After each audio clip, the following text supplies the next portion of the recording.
పూజించెను నిన్ను సంక్రాంతి పర్వదినమున నీకభిషేకము చేయగ తలచి నీ సమ్మతితో గోమతి నుండి తీర్థము తెచ్చెను మేఘశ్యాముడు తలపై పోయుము దేహము తడుపకు అననీయాదెను శిరసావహించి పారవస్యమున హరగంగేయని పోసెను నీళ్ళు నీ దేహముపై దేహమంతయు పొడిగా నుండి తల ఒక్కటి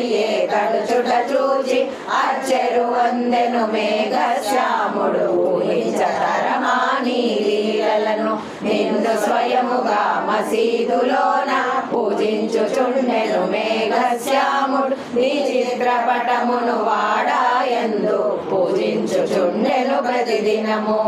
మేఘుని భక్తికి మెచ్చిన నీవు కనిపించితివి కలలో అతనికి త్రిశూలములియుము అని తెలిపితివి చల్లి అక్షతలు అతని తలపై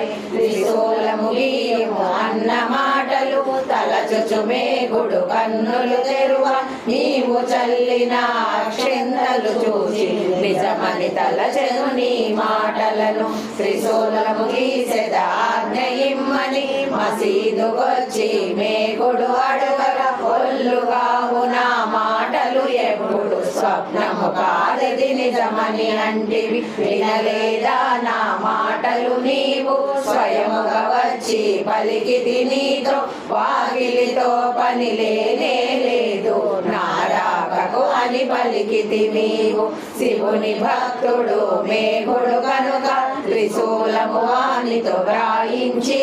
ప్రతిష్ఠింపజేసి లింగమునచట స్థిరపరిచితివి మేఘుని భక్తిని నీకు సేవలు నిరతము చేయుచు మేఘశ్యాముడు కాలము చెందె నా నిజమైన భక్తుడు మేఘుడు అని భక్తులతో పలికితివయ్య మదరాసు భజన సమాజమొకటి భార్యాభర్త కూతురు వదినతో బయలుదేరెను కాశీ యాత్రకు మార్గ మధ్యమున షిరిడిలో ఆగెను పరదేవాస సాయి ప్రభో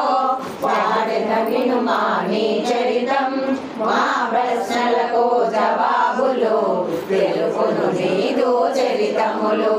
ఓం సాయి శ్రీ సాయి జయ జయ సాయి ఓం సాయి శ్రీ సాయి జయ జయ సాయి ఓం సాయి శ్రీ సాయి జయ జయ సాయి ఓం సాయి శ్రీ సాయి జయ జయ సాయి ఓం సాయి శ్రీ సాయి జయ జయ సాయి ఓం సాయి శ్రీ సాయి జయ జయ సాయి ఓం సాయి శ్రీ సాయి జయ జయ సాయి ఓం సాయి శ్రీ సాయి జయ జయ సాయి ఓం సాయి శ్రీ సాయి జయ జయ సాయి ఓం సాయి శ్రీ సాయి జయ జయ సాయి ఓం సాయి శ్రీ సాయి జయ జయ సాయి ఓం సాయి శ్రీ సాయి జయ జయ సాయి समस्त सद्गुरु साईनाथ महाराज की जय, साईनाथ महाराज की जय, ब्रह्म